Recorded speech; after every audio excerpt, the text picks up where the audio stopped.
Hai, para pejuang bulking. Oke, di video kali ini aku akan memberikan suatu resep buat teman-teman yang ingin memulai program pola hidup sehat, yaitu dengan menjaga pola makan. Nah, di sini aku punya tips buat teman-teman yang ingin memulai pola makan sehat dengan budget pelajar. Tonton video ini sampai selesai karena semuanya akan aku spill di sini. Dan semoga tips ini bisa bermanfaat buat kalian, terutama yang ada di penghujung bulan.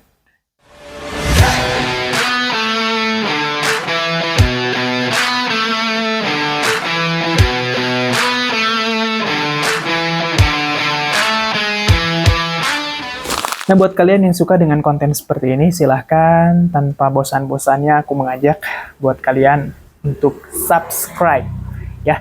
Karena dengan subscribe, kalian akan terus mendapatkan notifikasi setiap harinya dariku tentang edukasi kesehatan, kebugaran, dan trik and tips ya, bagaimana di usia yang tidak akan terulang lagi ini, ya, usia muda ini, menjadi usia produktif buat kita, dan tidak akan kita sesali di masa tua. Jadi, don't forget to subscribe.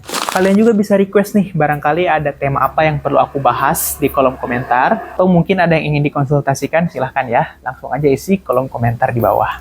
Oke, bicara tentang makan makanan yang sehat, itu tidak akan terlepas dari yang namanya pola. Jadi di sini, aku akan menjelaskan dengan penjelasan yang semudah mungkin, yang mudah diserap oleh teman-teman semua ya. Kalau bicara pola tersendiri, berarti itu adalah suatu activity atau suatu kebiasaan yang berulang. Seperti halnya kawan-kawan di sana kok masih banyak yang mengeluhkan. Perasaan saya udah makan sehat, Kang, tapi kok badan saya gini-gini aja ya. Perasaan aku udah konsumsi protein, Kang. Aku udah konsumsi sesuai anjuran, tapi kok berat badanku nggak turun-turun juga ya. Hey. Agus. Jadi, pola yang dimaksud di sini bukan kayak kamu makan cabai. Kayak tiba-tiba kamu makan tahu tempe atau makan dada ayam, besokan harinya badan kamu jadi sterek kayak aderai. Gak kayak gitu maksudnya, Samsul. Jadi kalau bicara pola makan sehat, itu adalah suatu pola yang terhidang, ya, sekian lama, dan memberikan efek yang positif juga secara berkala. Karena kalau diakumulasikan, tubuh kita ini kan lebih banyak sampahnya daripada seratnya. Nah, otomatis ketika kita ingin mendapatkan manfaat dari makan makanan tersebut, harus ada proses detoksifikasi terlebih dahulu. Semisal, kita coba untuk makanan tinggi serat setiap hari. Apakah kita langsung bisa mendapatkan manfaat makanan tersebut? Jelas. Tetapi, sisa ampas makanan kemarin itu dibuang dulu gitu. Nah, jadi belum disebut pola kalau kalian cuma makan 1-2 hari. Kalau kalian sudah makan lebih dari 14 hari, nah itu baru disebut pola. Nah, di sini aku akan nge-spill. Aku akan menjelaskan lebih rinci tentang apa itu pola makan sehat dan bagaimana cara mengaturnya, terutama buat teman-teman yang masih punya budget pelajar. Oke? Nah, pola makan sehat di sini yaitu adalah pola makan yang sesuai dengan asupan gizi dan kebutuhan tubuh kita sehari-hari. Jadi nggak bisa dipukul rata juga, karena setiap tubuh manusia itu berbeda-beda. Nah, untuk mengoptimalkan pola makan sehat itu sendiri, di sini aku telah rangkum dengan sangat simpel dan mudah untuk dipahami buat teman-teman yang mau mulai kapan? Saat ini. Jadi pola makan sehat itu terdiri dari aneka ragam komposisi yang berbeda, baik dari karbohidrat, protein, serat, dan mineral. Nah, itu semua harus tercangkup dalam satu porsinya. Jadi bervarian, ya. Tidak hanya berfokus pada satu menu saja. Yang kedua, porsinya itu seimbang dan disesuaikan. Jadi, khususnya buat teman-teman yang mungkin masih di bawah 30, aku sarankan mulai konsumsi makan makanan tersebut dari sekarang.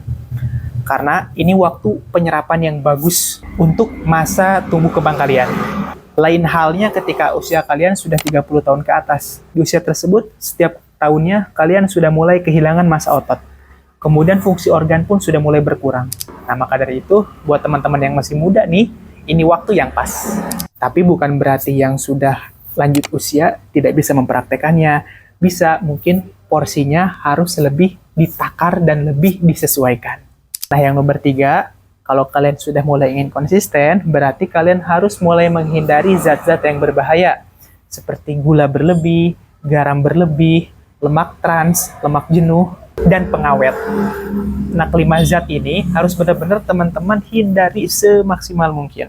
Karena percuma banget loh, ketika kita sudah mulai memprogram pola makan kita masih belum bisa lepas dari kelima hal tersebut.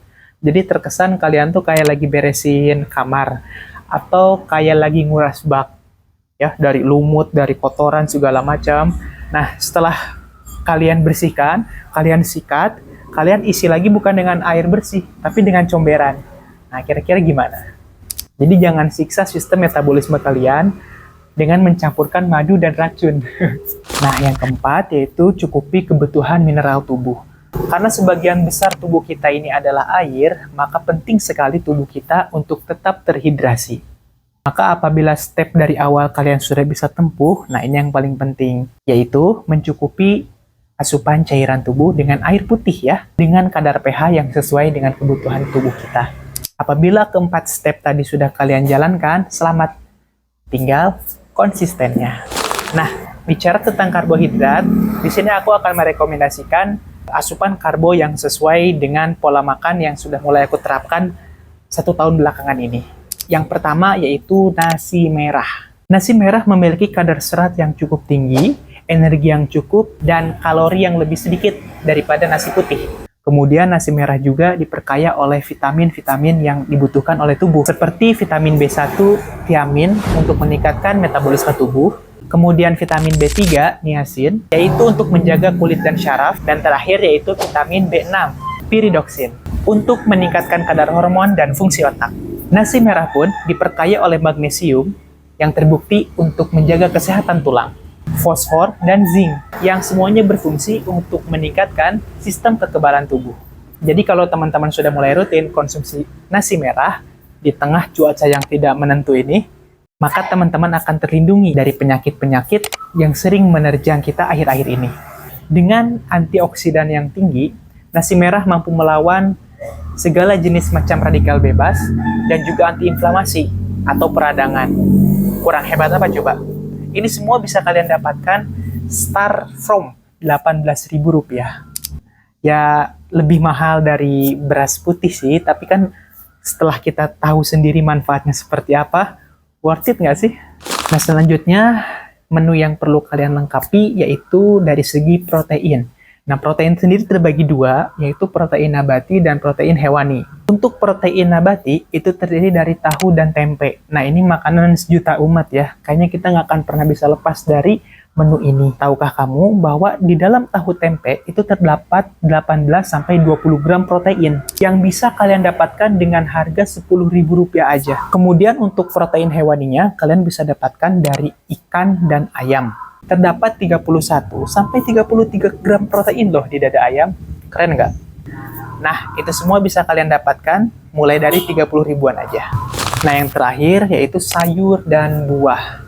Nah, ini bisa kalian mix ya, karena memang variannya cukup banyak. Kalau aku sendiri sih biasa pisang, pepaya, jeruk untuk buah-buahannya. Kemudian untuk sayur-sayurannya itu bisa mulai dari brokoli, kemudian terong, toge, bayam, dan sawi. Nah, kalau ditotalkan sih kurang lebih sekitar 50 ribuan ya. Kita ambil gambaran kasarnya aja. Karena sayur-sayuran ini adalah satu komponen yang sangat penting dan nggak bisa kalian tinggalkan sebagai pelengkap asupan nutrisi dan serat. Oke, waktunya sekarang kita berhitung. Berapa sih budget yang kita butuhkan untuk melengkapi menu tersebut? Nah, yang pertama yaitu beras merah di 18.000. Kemudian tahu dan tempe di 10.000. Dada ayam per kilogramnya kita pukul di 30.000. Terakhir sayur dan buah kita pukul di 50.000. Jadi total yang kita habiskan untuk program pola makanan sehat ini yaitu 108.000. Ini kurang lebih ya. Untuk gambaran kasarnya seperti itu. Ya nggak sampai 150.000 lah. Ini dia yang bisa aku share di kesempatan video kali ini. Buat teman-teman yang mau ngasih koreksi, silahkan tulis di kolom komentar ya. Kiranya apa yang aku lewatkan atau apa yang masih kurang, bisa kalian lengkapi di bawah. Juga satu hal lagi yang mau aku tekankan, yaitu perihal pola. Bangun dulu polanya. Jangan berharap bahwa sekali makan porsi sehat, kalian bisa langsung mendapatkan kesehatan paripurna, atau yang lagi ngebentuk badan, bisa tiba-tiba ideal. Tidak. Tidak sesimpel itu. Karena kita bukan dalam model figure 5 ya, yang dengan imajinasinya bisa merekayasa tubuhnya sedemikian rupa. Tidak, tapi perlu ada proses. Nah, proses ini yang harus teman-teman benar-benar nikmati dan rasakan. Gitu, seperti halnya saat ini, ketika aku udah mulai rutin konsumsi pola makan sehat, alhamdulillah yang paling aku rasakan itu ada di stamina. Stamina ya, mencangkup energi, kemudian mood tuh lebih stabil ya, fokus lebih tajam, dan masih banyak hal-hal positif yang aku rasakan akhir-akhir ini. Karena seberpengaruh itu pola makan pada sistem kesehatan tubuh kita. Maka dari itu, udah nggak usah nunggu waktu lama-lama lagi. Mulai dari sekarang, tancapkan niat dalam dada, dan besok kita belanja ke pasar. Oke? Dikarenakan energiku sudah kembali pulih, tanganku juga sudah mulai nyaman, walaupun masih ada terasa ya, dikit-dikit ya, namanya masih pemulihan. Aku akan kembali melanjutkan challenge break the limitku dengan 100 kali push up, 100 kali crunch, dan 100 kali squat ya. Malam hari ini aku mohon doanya teman-teman, semoga malam ini kita tembuskan lagi. Setiap harinya akan terus aku update, dan tetap semangat untuk jiwa yang kuat. Mantap. Oke, tanpa menunggu waktu lama lagi, kita gaskan.